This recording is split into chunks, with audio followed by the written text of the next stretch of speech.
Welcome to A Double and Dice with your host Kim. and Jocelyn. Pour your favorite beverage Pull up a comfy chair.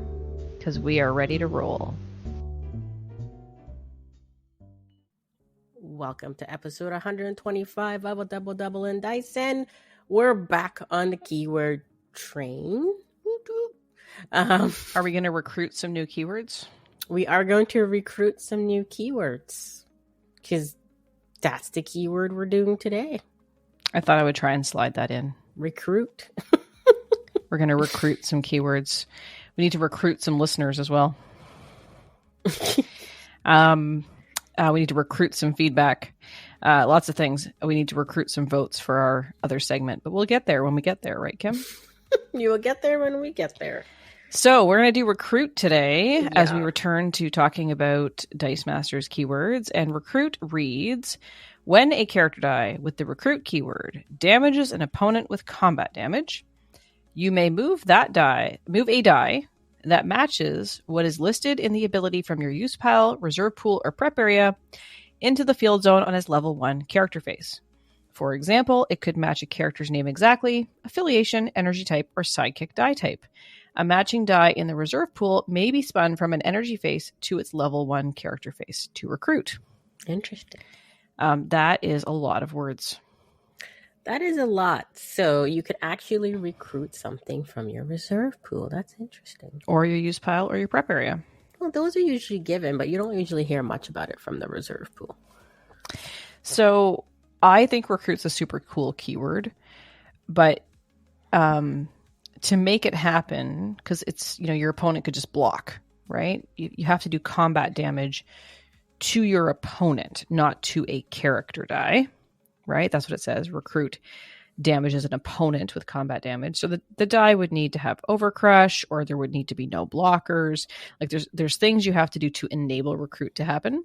Mm-hmm. But I do like it because one of the things that is a challenge in this game is if you attack and your die goes through with damage, then you're leaving your field open, right?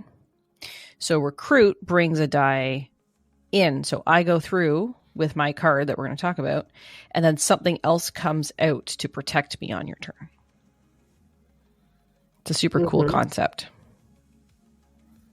If it can happen. I mean, you just have to prepare for it.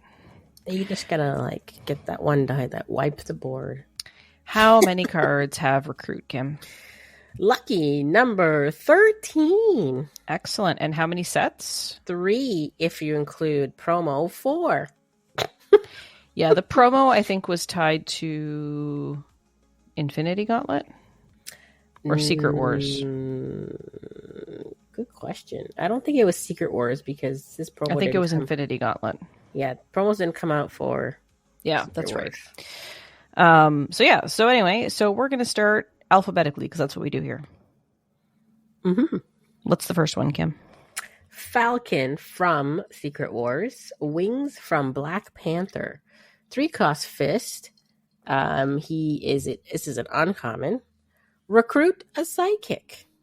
And it has a global ability on there. Pay fist once during your turn. Each player must field a sidekick from their used pile if able. And then his stats is 022-133-143. So my thoughts on this is it's cool. But the global is almost like anti the recruiting ability, right? It's true because you don't want your opponent to have a sidekick in the field that can block. Yeah, and that's exactly what they would do. Yes. Pay the fist to do it. Yeah. So you have to really strategically time that type of attack when they didn't have anything in their use pile, for example. So yeah, interesting. The next one is Falcon Dreams of Flying, also from Secret Wars, is a 4-cost fist, also Avengers affiliated. It's the rare, and it says when Falcon attacks, prep a sidekick from your bag or your use pile. And he is also recruiting sidekicks and then the same stats because it's from the same set. So similarly, how many sidekicks are kicking around? You're prepping one. I do like the concept of prepping it from your bag. It means you get to look in your bag and see what's in there. I mean, you can technically look in your bag anytime you want, and you shuffle it up, but you actually get to pick a die out of your bag. Well, it actually does work because when he attacks, he preps a sidekick, right? Mm-hmm. So you're looking in your bag to put a sidekick in. Wait, prep a sidekick from your bag or use bag. Okay, so there's two places they can have it. So if there's nothing in the field and he attacks, you're pretty much recruiting a sidekick guaranteed. Actually, you're right. That I didn't think of it that way. Right? I If thought there's of it nothing like in the incremental. block. So you attack, and then he does damage, and then you can bring the sidekick in because you prepped it. Mm-hmm. Because it's either from the use pile, the prep area, Yeah. the reserve pool. But Which it is doesn't say your bag, but Yeah, which is exactly what you said.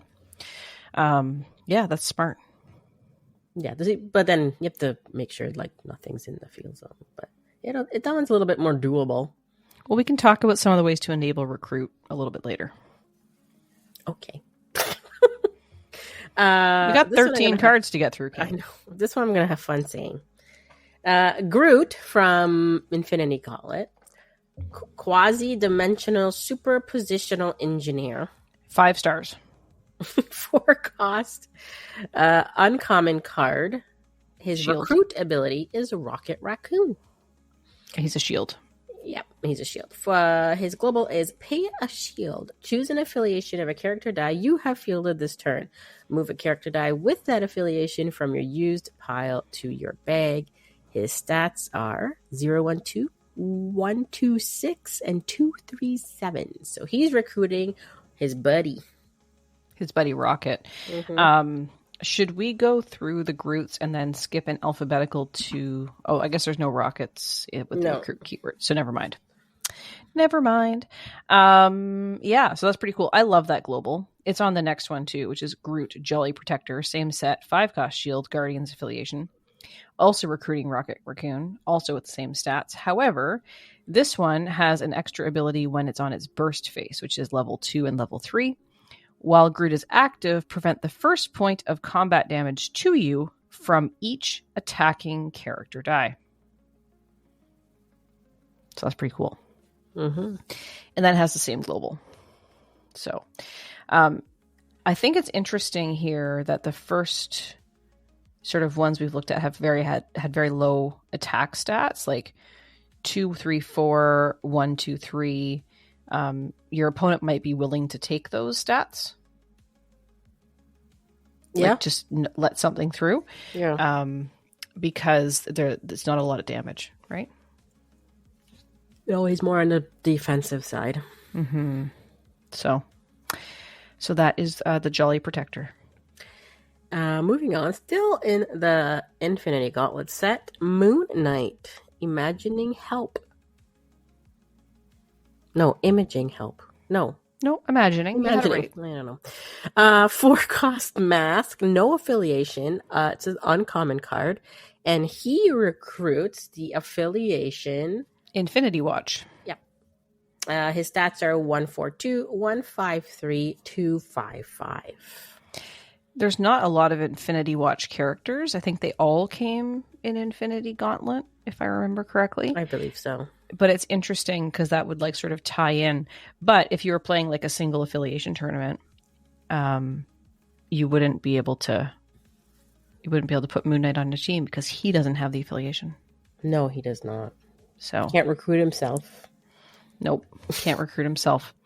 Then we're going to move over into Robin under Batman's wing from Superman Kryptonite Crisis, which I forgot had recruit in it at all. And I played a boat ton of this set. 3-cost shield. He has Teen Titans and Batman affiliations. And while Robin is on your team, Batman gains recruit Robin. So Robin doesn't actually have recruit, but any Batman would gain the recruit Robin ability. So pick a Batman and he gets it. His global, pay a mask. The first character you field this turn is free to field, and the stats are 022, 133, 243. So you have to have a Batman on your team, really. Yeah, and you have to play this Robin in order to give Batman the recruit ability. Mm-hmm. So, but it would be interesting to see what other Batmans there are that might help you with this. So, yeah. Back to Secret Wars. we're at Spider-Gwen. Interdimensional Travel Watch. 3-cost Bolt with the Spidey affiliation. This is a rare recruit Bolt character die. And she has a global pay Bolt. If target die deals combat damage to your opponent, put it in your bag instead of the used pile. Her stats are 022, 035, 046. So you could build a Bolt team. Nice. Pretty much. Now we move into our aforementioned promo card, which is Spider-Man, Wallcrawler of Forest Hills, which was the Infinity Gauntlet promo cards. 4-cost Fist with the Spider-Man affiliation. This one has a max 6 dice. It's crazy. The first Spider-Man die you purchase each game costs 1 less. It recruits sidekicks, and the stats are 033, 144, 155. And then this card has the reminder text on it about how recruit works. So, back to Infinity Gauntlet, we have Star-Lord, Legendary, 5-cost Fist, Guardian affiliation, common card, and he recruits Guardians. And then while Star-Lord is active, your Guardian dice gain Energize, which is their Energize ability would be target character die gains +1A. He is a 1/2/4, 2/3/5, 2/5/5. So again, you could build a Guardians team. Nice. We're moving back to Kryptonite Crisis now with Starfire No Nonsense Warrior, common card, 3-cost Bolt with Teen Titans affiliation, and is going to recruit Teen Titan character dice. On a global, pay a shield once per turn if you purchase a die this turn. Prep a die from your bag. 133, 244, 255, the same as our good friend Star-Lord. There you go. Almost. Very close. She also has another card, Starfire Princess. Oh, great. Coriander, like the coriander. Like that's how I would say it. 5-cost Bolt with the Teen Titan affiliation. This is her super rare. So she has range 3, which we can tell you what range 3 is, right, Jocelyn? We can, yeah. Range is an ability that happens when a character attacks. So the range damage happens first, and it's sort of like range 3 means that you deal 3 damage to a character die before your attacking happens. It's like you're making a pre-attack. Yeah. Do you want me to read the range instead of me describing it? If you want. Range It's X. a long one. When one or more character dice with range attack, each active character die with range on both sides simultaneously deals damage equal to its range value X to a target opposing character die. Each character die with range may choose a different target, and the defending player still resolves their range damage even if the range die was KO'd by the active player's range damage. All range damage is dealt simultaneously. They said that already. The active player chooses their targets and resolves the damage, immediately followed by the inactive player choosing their targets and resolving their damage. So the resolution of it is very similar to Attune. The timing of it is similar to Breath Weapon, but you don't have to pay for it. It just happens, and you get to choose where the range damage goes. Her recruit is a Teen Titan character die, and she has the same global play a shield once per turn. If you purchase a die this turn, prep a die from your bag. Well, this is a good one. You know why? Because she could take someone out of the field. Yeah, she can take someone out, and then she might actually be able to get her recruit to go off. And range 3 is a lot. Right? So, and she can recruit herself because she has the Teen Titans affiliation. Yep. So that's pretty cool. Heading back to Infinity Gauntlet, we're back with Typhoid Mary. She's charming. She's a crossover character. She's a 4-cost Bolt Mask with the Hand affiliation, which I believe is the only character with the hand in the game. I believe so. And she recruits a character die with a purchase cost of 2 or less. So that's really interesting because you could recruit anything as long as the cost is 2 or less, which includes a sidekick because the sidekick has a 0 cost. 012 114 245. And last but not least is back to Secret Wars with Ultimate Spider-Man Brooklyn Visions Academy 4-cost Bolt with the Avengers affiliation. This is his super rare. He recruits shield character die. And when fielded, choose a card on your team. Replacing all previous choices, it gains the Spider-Man affiliation. And his stats is 133, 143, 254. There we go. So those are the 16 characters and cards that have the recruit ability. And we said that we would talk a little bit about how we can trigger that. So Starfire is a cool one. And I remember I was trying to make something work with her from a meta perspective because she had that range 3 and she could recruit herself. Mm-hmm. And it's not that hard to get to a 5 cost. And I like that she had a prep global, right? Yeah. So that was pretty cool. Because you do need to sort of clear out your opponent's field in order to get that to go off or prevent them from blocking. So a couple of ways that you can sort of get the recruit damage through. There's the good old-fashioned Dimension Door. Do you remember Dimension Door, Kim? Old school. Dimension Door. Basic action card. Target character die you control cannot be blocked until end of turn. So you could trigger Dimension Door, preventing your opponent from blocking, which would allow you to absolutely go through. What other ways could we get combat damage through to our opponent, Kim? Isn't there a global ability that doesn't allow them to block? They can't block this turn or something like that? So there is a global on the front line. Pay a fist. Target opposing character die can't block this turn unless your opponent pays 1 life. Okay. I mean, they'll probably pay the life, I assume. There's also pay a fist on Kevin Nash. Target superstar die can't block this turn unless his opponent pays 2 life. You can only use this global once per turn.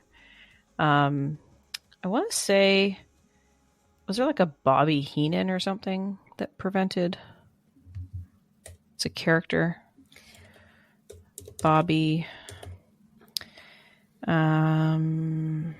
There's a Cloak of Elven kind that you have to pay double mass, though. Target die cannot block. I thought there was another one. Bobby Heenan is a character from WWE. He's got 2 variations. When fielded, target level 3 superstar die can't be blocked. So you'd have to get it up to a level 3 to make that happen. Or when fielded until the end of the turn, for each die your opponent assigns to block, they lose 1 life.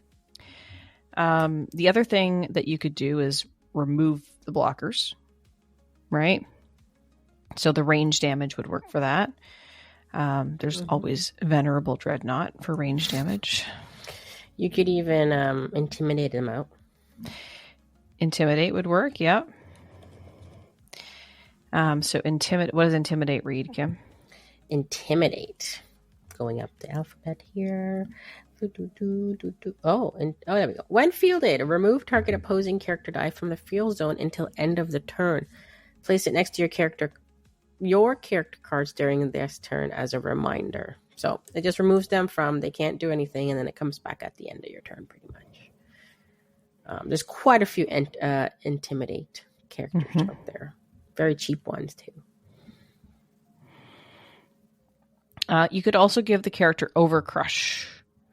Now, with that said, most of the stats on these folks was not particularly good. So unless your opponent only had sidekicks in the field, you might not get combat damage through, but you could. And, Overcrushing, there's Hulk Out, right? Oh, there's a lot, yeah. Is a way to give out Overcrush. There's Anger Issues. Target character die gets +3 attack and gains Overcrush. I think we just talked about the front line for the global, and I think that could potentially help too, right? Unblocked attacking character dice gain +3 attack. Yeah, there was a character that did that was quite cheap. What was that? Psylocke. Yeah. So Psylocke when she's fielded, from she gives the character Infinity Gauntlet? Psylocke. No, Dark Phoenix Saga. Yeah, Dark Phoenix. When fielded, target character die gets Overcrush. She's a max 2, but she's only a 2-cost mask. Yeah, so you would have to rotate her. Yep. There's old school ways, like if you've got a bunch of bolts, you could magic missile somebody out. Mm-hmm. But again, that can be used against you.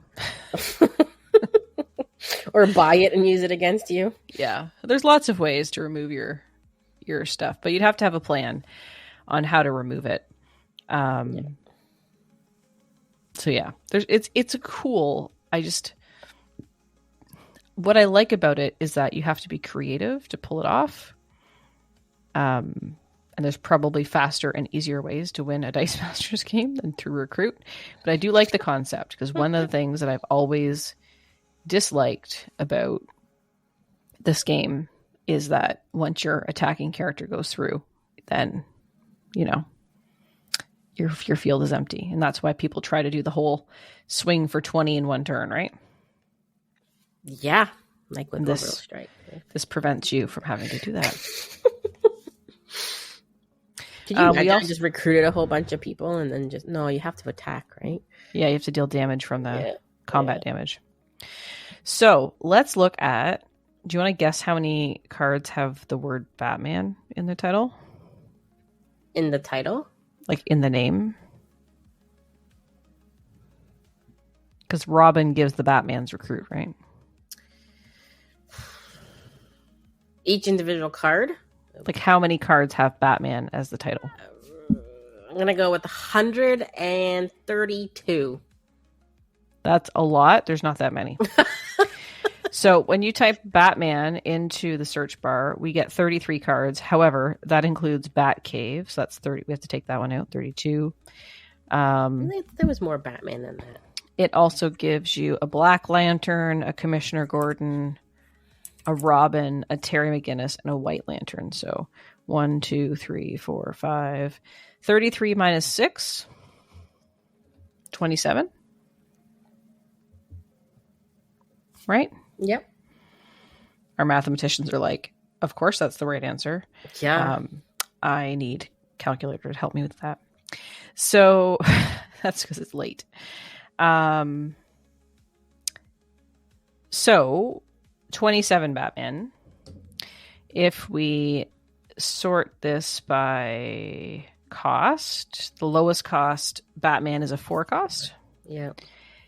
And then the highest one would be a 6 cost, and they would be recruiting. So if you're recruiting, you'd want to be looking for something that, something else that would trigger, right? So your Batman goes through, so it's like when damages or when it attacks. Like here, this Batman from Superman Kryptonite Crisis, the super rare. While Batman is active, your sidekick dice gained +2 attack, and when Batman attacks, you swap a sidekick die in your field zone with a Robin die in your prep area or use pile at level 1. So that's kind of cool. So like you want like a when attacks or when. Yeah, but then that defeats the whole recruit Robin purpose if you're just bringing a Robin in. And you get to bring an extra Robin in. Or you can have the when fielded Batman. You can purchase a Robin die for 1 less. So you can get your Robin cheaper and recruit him. Batman plays too rough from Harley Quinn. Batman gets +1 attack and +1 defense for each sidekick character die in the field zone, both players. If your opponent has an active villain character die, Batman gains Overcrush. Yeah. Like you wouldn't want to play Batman Can't Trust in Luck from Justice League. From Justice, sorry. Not Justice League. Because it says when Batman KOs an opposing character die. And he's not going to do that. Right? So that's not the Batman you want. It's not the Batman you're looking for. That was Batman Inc., I think. Yeah. Oh no, that was Batman Can't Trust in Luck. Can't Trust in Luck. Yeah. When Batman KOs a character with combat damage, prep a die. Well, he's not going to do that because the idea is you want Batman to just hit, right? So. Yeah. Hit your opponent. The only good one will be the Overcrush one. Yeah. Because he's gonna hit for Overcrush damage. Ideally, you're going to keep when fielding, right? So when fielding or when attacks. If you want fielding, you got to get him out of the. You got to get him out of the field zone, though. That's the problem. He's got beefy stats. Right, but you're going to ideally push him through for all of those beefy stats, and hit your opponent with them, and then recruit a Robin, and then he's going to go to your use pile, and you're going to get him back into your bag somehow. See, this is what I'm saying. Wow. It requires a little bit of strategy. Yeah. So, but it's cool. Yeah. I mean, I wish the Robin was a little bit better ability. I mean, there's better Robins to play, but if you wanted to trigger the recruit, if you want to just have Robin as a attacker of just attacking, then sure. Stats are not very great, but he could just be a wall.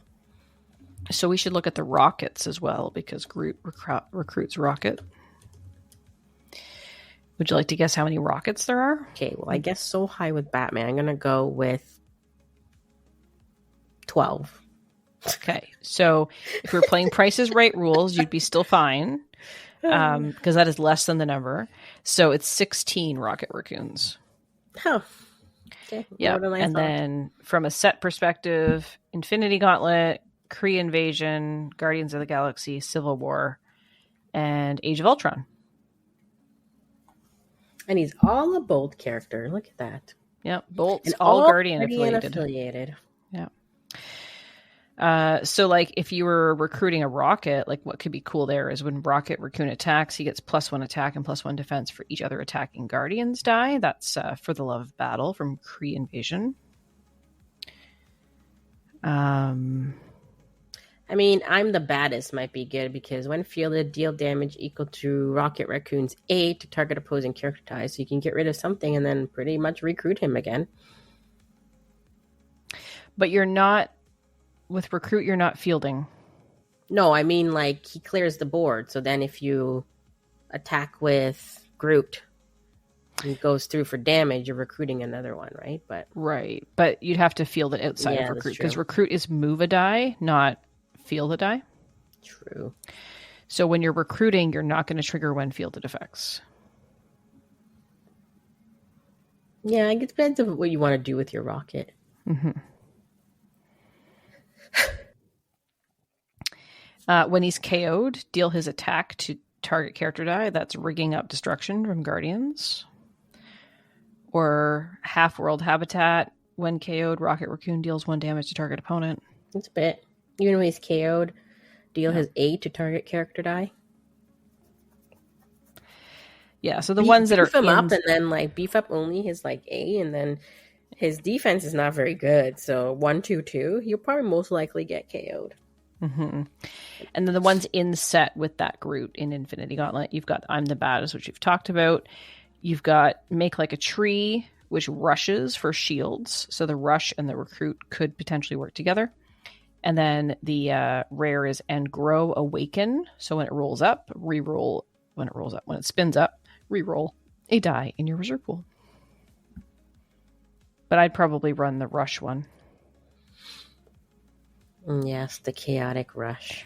If I was going to play in set, I would run the rush rocket with one of the recruit Groots. It sounds like a beer.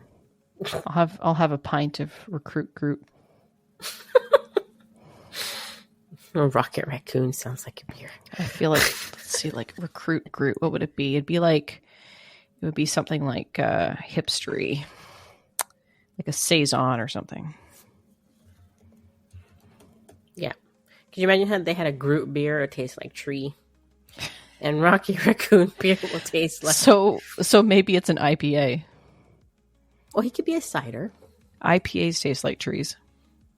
He could be a cider. Sometimes they taste like pine trees, and or pine sol. Or Rocket Raccoon could be the cider. Is pine sol a Canadian thing? A what? Is it a Canadian thing? What? Like pine sol? I don't know. Like the cleaning liquid? I don't know. Any American listeners tell us you have pine salt. I feel like that's what a lot of IPAs taste like. Really? Pine salt? Because you've tasted pine salt. Oh, you know what it smells like. I know. It tastes like pine sol smells. As you can tell, I'm not an IPA type beer fan. So, anyway, so yeah, what do you think a Groot beer would be? What style of beer would a recruit Groot sound like? What is it? I want to hear. I'm going to go with the cider. I want to hear what our listeners have to say. You was going to go with pine salt. I'm saying IPA or saison. What's a saison? What is a saison? A saison style of beer. Never heard of this. Is a pale colored ale that is highly carbonated and dry, fruity, spicy, and often bottle conditioned. It was historically brewed with low alcohol levels, but modern productions of the style have moderate to high levels of alcohol. It is generally classified as a farmhouse ale. Farmhouse. Yeah. Ugh, it's going to be stinky beer. Typically brewed in winter. I don't even know if I've ever had any beer like that. You'd have to name me some to see if I've ever had it, but I'm not one to try like weird name brand. Like, I usually stick to brands. Oh no, I try all the weird stuff when it comes to beer. So anyway, so let us know what type of beer you think Recruit Groot is going to be. I would love to hear and what that. you think about Recruit itself. And what you think about Recruit itself. That's right. We should probably take this back to Dice Masters. Let us know what you think of Recruit. Have you tried it? What combos would you use? Which cards would you look at? Did you build a Starfire team? Let us know. We'll tell you where to let us know later. I already have like my picture for this episode. Does it involve a pint glass? It may with Groot in it? A Groot holding a beer can. Name I like it. Unknown yet. So where are we going from here, Kim? Are we going into our next segment that we think we have a winner for our name? I mean, more people voted for it than any of the other options. Yeah, 2. 2. 2. In fairness, the poll got lost in the chat, but we did come up with an answer, and the answer is, drumroll, is the playmat. There you go. The playmat is the winning game. So, Kim, what have you played? Nothing. That's not true. We talked about this. Well, a week ago, so not this past weekend, because Saturday did not happen. The weekend before, which was our Thanksgiving here in Canada, the best Thanksgiving ever. The real Thanksgiving. Yep. We couldn't play this Saturday because of Thanksgiving, so Sunday worked out. By the way, my Thanksgiving wasn't really a Thanksgiving. My parents were sick. Then Noah got sick on the Sunday, so we went nowhere. We went nowhere for Thanksgiving. That's why I had time. Yeah. I still got turkey though Monday. They brought over turkey for us, so that was nice. We played Horrified. Ever played it? Heard of it? I've heard of it. I've never played it. Okay. So it's we're trying to stick to the horror theme for this month of October, being Halloween. So this was our second one we've played, which is Horrified. So it is a cooperative game. And Did pretty Nick much play? Sorry? Did Nick play? No. Because it's a cooperative game. I know. So pretty much you're like, kind of like in a village and you're trying to save people, but there's also like these monsters that come at you, and there's 7 monsters, I think, in this game. So you have what do they call it? The American monsters? No, Universal Studio monsters. Oh, okay. So Dracula, Mummy, Frankenstein's Bride, Swamp Thing, I think, is one. Can't remember. So like movie monsters. Yeah. So you face up against 2 of them, which is like a normal game. 3 is a hard game, whatnot. And you have to try to... So each monster has something that you need to pretty much kill them, I guess. So you have to go around the city collecting things and trying to get rid of them. So we went on supposedly normal mode, and we won really fast, which was quite surprising. So hopefully we didn't do anything wrong, but we won, and that usually doesn't happen with us. So we said next time we'll make it harder. But yeah, I think we got lucky how the board state came out and where we were. So, but yeah, fun game as always. I wish they had more variety of monsters that you can get, because they have other games, but they're like standalones. So you can't like really mix and match like the monsters and stuff. Gotcha. So I think they started doing that, but then it's only for like 2 games and they've made 4 supposedly. And it's just, yeah, I wish they just had more monsters so you can work with one game. Other than that, so still a fun game. And that's it? You didn't play anything else? No That's Dumb Ways to Die? it. No. No Tiki, whatever the game was? Games. It's been busy. Mm-hmm. Well, it has been busy, but I have squeezed in a few games. So Rob and I got out to a Duskborn draft. I think we did a pre-release. I think I talked about that last time. But we got to a draft, and that was fun. And when we go to Magic, it's very rare that Rob and I get paired up. In fact, I don't think it's ever happened, but it happened this time. We paired up in the last round. So yeah, it was fun. Duskborn is a horror-themed Magic set. It's got some cool mechanics. It's got some cool art. It was fun. We had a good time. Some good group of people at the local store that play Magic. So we went down and played a night of Magic on Friday. We also had a chance to pull out some Star Wars Unlimited because I don't know if you've heard this, but the new set's coming. Oh.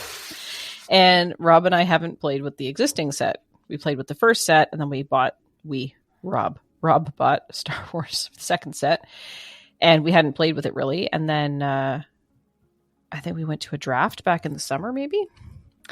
Anyway, he bought all this stuff. We hadn't played with it, so we pulled out the starter decks. We played those. He built some teams. We played those. It was fun.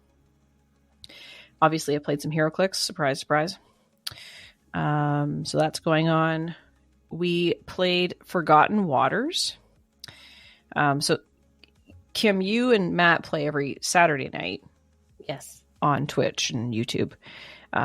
Rob and I play on Saturday mornings. We don't stream our game, but we do play online with our friends in England and Scotland. So it's like the middle of the afternoon for them, and it's first thing in the morning for us. So we're having coffee and breakfast, and they're having like afternoon snack, and we play some games. So we played Forgotten Waters. I think I talked about that before. It's like a pirate-themed game. So that was a lot of fun. Then we got in a round of Betrayal Legacy, which is a horror-themed game. Mm-hmm. So we did a first crack at that. It's, as I understand it, you play the Legacy game, and each game is like a different era. So the first one was like witch hunting, sort of. And then there's like, I don't know, 10 or 14 different rounds. And then at the end of it, it becomes like a standard board game that you can play over and over. So that's kind of neat that they found a way to make the Legacy game still playable when you're finished it. So we did our first round of that. That was a lot of fun. And then last weekend, we played Sagrada. And Kim, I watched my first ever Rodney video. Are you kidding? Really? Yeah, because I don't board game really, right? So when we sat down to play Sagrada, our friend Rue, he sent the video over and said, "Here's the game we're going to play." So I watched it. It was like 8 minutes, and it was fabulous. So, and what? So that was a lot of fun. I own this game. I've played it. Yeah, do you like it? I do. I find it can be a little bit tough. It was, yeah. So it was neat because we were playing it online with people across the world. So he had it all on screen for us, and we sort of told him where to put the dice. So the idea is you're building a stained glass window, and the dice are different colors, and they have numbers on them. And your stained glass window, depending on what difficulty level you're on, there's some spaces that have to have a certain color of die, and some spaces that have to have a certain number on the die because you pull out the dice and you roll them, and then you draft them in like a snake draft. So player 1, player 2, player 3, player 3, player 2, player 1. And then there's ways to trade in the dice and things like that. Now, for me, I'm pretty tactile. So I always like to have something in front of me. So what I did was I drew my stained glass window on a piece of paper, and I used Sharpies to color in the different colors of the ones that I needed. And I actually pulled out dice. I had 3 of the 5 colors that I needed. And then I had 2 other types of dice that I just used. And I said, okay, this is the pink one. And I'm sure I have pink dice somewhere, but I couldn't find them. This was the pink one, and this is the yellow one. Yeah, So red, yellow, green, blue, purple. yeah, purple, pink, something like that, fuchsia. So I didn't have the yellow and I didn't have the purple or the fuchsia, whatever the color was there. So anyway, and then I would put the dice on my little piece of paper in front of me, as well as what Rue was doing for me on the screen. Just helped me have a better understanding of the game. So it was a lot of fun. I liked it. It's 10 rounds and you draw 2 dice per person plus 1. And that's how you sort of go through the round. So there was 3 of us that played. So it was really fun. I would absolutely play that again. Yeah, that was a fun one. Yeah. It reminded us a little bit of Splendor. Have you ever played Splendor, Kim? Yes. And I have the Marvel version, which is still in the saran wrap. But because it's kind of how do I say it? You're playing with yourself. You have your own goals to achieve. Some goals are private and some goals are communal, but it's not necessarily competitive, let's say. So you're kind of doing your own thing, and at the end it gets scored. Right? Yeah. I mean, you could screw people over if you figure out what they're doing. Yeah, but you must probably be concentrating on your own. I don't know if you ever played Azul. Azul reminds me. I've not, of but this game. I've heard of it. Yeah, it's like putting tiles on not really a stained glass, but like a board, right? Like your own little board. So it reminds me. That one reminds me of that one. Yeah, I liked it. It was a bit of a puzzle. It was sort of like a coloring game / puzzle / Sudoku type thing. And apparently there's a legacy version of that game that is you color it in as opposed to using the dice. Oh, it's like a roll and write? I guess. I'm not really rolling. It's like a color. You're coloring in like a coloring book almost. So really. So yeah, so that was all of the things I've played, which is a lot for the last 2 weeks. Oh, you must be talking about artisans. I don't know. Coloring. That must be a one player. Oh no, that's not a one player. Interesting. I just know you need a book to do it, apparently. Yes, there's a book. Yep. So anyway, I liked it. Sagrada was the one that I've played most recently. That was one we played on the weekend. And I would play it again, for sure. So yeah, Betrayal is based off of the one we played, Betrayal. Oh my gosh, At House on Hill. It's not on House. That's not how they say it. I always say Betrayal at the House of Haunted Hill. It's not that. No, there's no the, and there's no... It's Betrayal at House on the Hill. I thought there was no the. I thought it was just House on Hill. No, Betrayal at House on the Hill, which I think that Legacy is based off of. Probably. Yeah.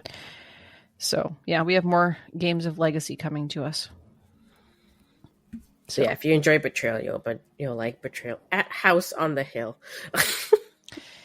Yeah, so that was it. I'm enjoying getting a chance to play these games, and for Betrayal, we actually set up our cameras and we rolled our dice on camera. Mm-hmm. So yeah, I could play more games, but I tend to miss out on them. When Dave has like a board game night with his friends, but I miss out on it. It's Friday nights and I'm on duty. We have to schedule another get-together for board games, Kim. Yes, we do. I think we just have to proactively plan like one a quarter or something. Yeah. I mean, there's always holiday break. Mm-hmm. Ship Noah off and away we go. Yeah, we can always come to you too. Yep. I don't have room for gaming though. Yeah, I have lots of room for I don't have a table. A good table for gaming. I have a mouse update. A mouse update? Oh, there is none. I haven't caught any in 2 days. Oh, okay, so maybe they finally realized that they're gone. Yeah, my dad came and fixed the broken board. And we spray foamed in all of the gaps. And yeah, 2 days with no mice in the traps and no mice poop or droppings anywhere. So I am hoping that means that we are near the end. of the mice saga. So I had a squirrel saga. It goes from one to another. The squirrels started eating my green bin. Like the actual bin or the things inside the bin? No, the bin so they could get into it. So in Canada, we have green bins that we use for composting. So after Thanksgiving, like I had a bunch of, scraps that needed to go into the compost bin. And then every week, the garbage people come at my house. They come on Thursdays and you put the green bin out and they take it away for you. So I was in my kitchen after Thanksgiving and there was stuff in the green bin because it hadn't been out yet because it hadn't been time. And I saw this squirrel on top of the green bin. I'm like, what are you doing? And then I went out there and I banged the window and he ran away and there was a chipmunk. He was in on the action. And I realized that he had freaking eaten right through the top of the green bin. Like completely through. That thing is thick, They were trying to make a hole so they could get in and get at the compost. It was crazy. So anyway, so I scared him away. And then I took the bin and I put it in my shed, which is not a permanent solution, but I needed to put it somewhere. And then another squirrel came by looking for it to continue it. I think they had like a tag team thing going on. Anyway, so today I took the empty green bin because garbage day was last week and I haven't put anything fresh in it yet. I took it up to the recycling center and traded it in for a fresh one. And the fresh ones now have like a special raccoon lock on them because I don't know if you know this, Kim, but raccoons are very tactile. Okay. Their hands are basically like human hands. They have like opposable thumbs and everything. And they can open green bins. They don't even have to like... Raccoons, right? Yeah. Yeah, okay. Raccoons. Yeah. They can open the green bin. So anyway, so all the new green bins have this special lock. So to open the green bin now, I have to like press this thing up to put pressure on it and then lift the lid. So that won't help me against the squirrels eating the top of it, but it'll help me against raccoons trying to get in there. So... You should like spray your green bin with something that repels them. I'm going to have to because come winter, I don't want it in my shed. Like you remember where my shed is. It's like halfway across my backyard. I'd have to like shovel a path of this through the snow to get to it. So we'll figure it out. And that's Playmat and Jocelyn's wildlife stories. So I guess we should move over to the dice bag just to round things out. Yeah, a smallish dice bag. Do you want to do it since I just talked a bunch? Sure, because our last episode was the World's End tournament that we did online. Mm-hmm. So Nick, a.k.a. Jackalope Spam, said, announcing first and fourth place. No mention of top 3, eh? And he even put a Canadian thing in there. Yeah. And they said whimpers from second place. Whimpers from second place. Poor Nick.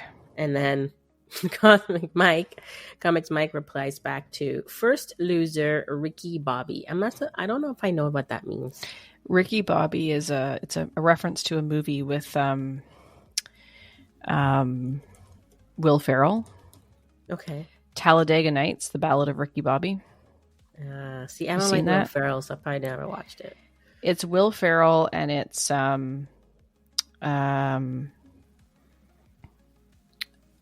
what's his name? I'm looking at his picture right now, but I can't figure out what his name is. So the cast includes Will Ferrell, Amy Adams, Jane Lynch, Sacha Baron Cohen. But the guy that I'm looking for in this picture is like, I don't know why he's not listed as John C. Reilly is in it as well. So from 2006. So Talladega Nights, The Ballad of Ricky Bobby. Ricky Bobby's the first loser. So I'm replying to Nick as, we don't talk about Bruno. No. We don't talk. I should watch that movie again. It's actually not bad. Enchanto. Have you ever seen it? I have seen it, yes. Okay. Yeah, I watched it with my niece and nephew when I was in BC. Actually, it's been a while since I've watched a Disney movie. I don't have a lot of time to watch anything. So I watch a little bit of YouTube stuff, but just recently, so Grey's Anatomy is back, so I'm watching that. And I'm watching Agatha All Along. How's that going? I haven't watched it yet. I'm really enjoying it.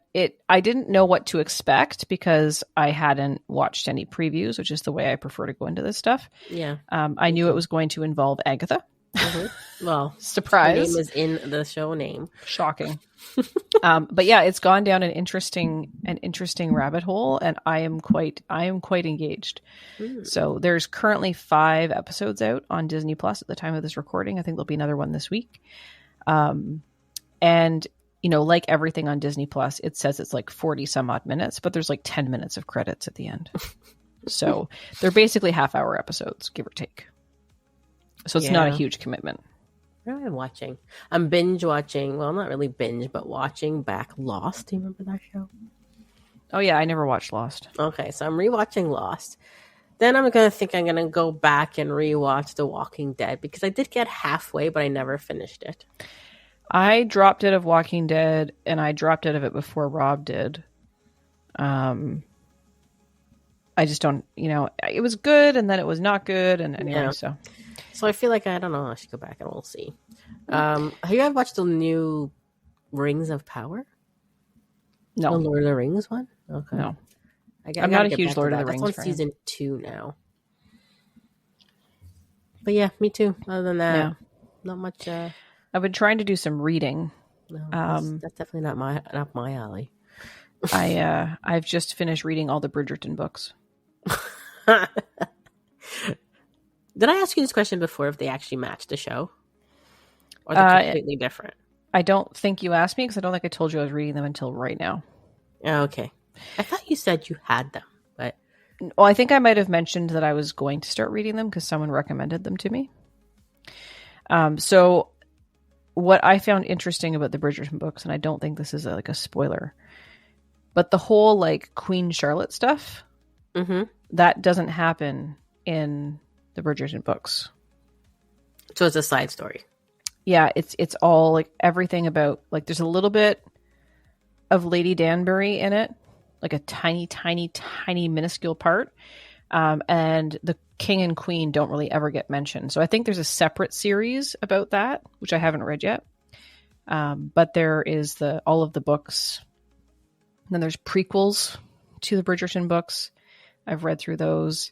But I haven't read all of the Lady Whistledown columns. Because the Lady Whistledown stuff is in the books, but it's not as heavily featured as it is in the show. But there's separate books with the Lady Whistledown columns, which I have not read. Oh, like what she wrote about. Yeah, so there's like little snippets in the books, but not as much as there is in the show. So, but I enjoyed the books. Now I'm looking for something new to read. So, Dave's doing spooky books this month. Yeah, I don't like spooky Shining. books. I don't like spooky books. Reading now Frankenstein. I also don't like spooky movies. So I told him to read Dracula, but I don't. He says he owns it, but I don't think he read it yet. He said that might be a hard read. Yeah, I'm going to watch the Werewolf by Night thing on Disney Plus. I never watched it last year. I thought you said you don't like scary things. I don't, but it's only like an hour or something. And thematically, like there's a whole HeroClix set that involves like they just came out with like 3 different Werewolf by Nights. So it would give me a point of reference. Let me guess, they're werewolves by night. Surprise. Spoiler. Yeah, there was in the Wheels of Vengeance set, they had a werewolf by night, and then there was like another one and another one. Anyway, there's a bunch. So anyway, it's only an hour. I'll give it a shot. So this is now have to be named the other part of our episodes. See, we have the playmat now, and we have the dice bag, and now what are we going to name this section that has nothing to do with board games or anything? Pop culture? That's too... we need like a cool word. All right, well, we can solicit feedback. Yeah. No train wrecks, though. We didn't do a train wreck. No, we didn't do a train wreck. Not yet. And I guess my other thing could be like Jocelyn's Wildlife Sagas. Right? So. In between everything, I should just have like a raccoon be like, it's your turn. Or like a mouse. We should also ask if people want to hear this stuff.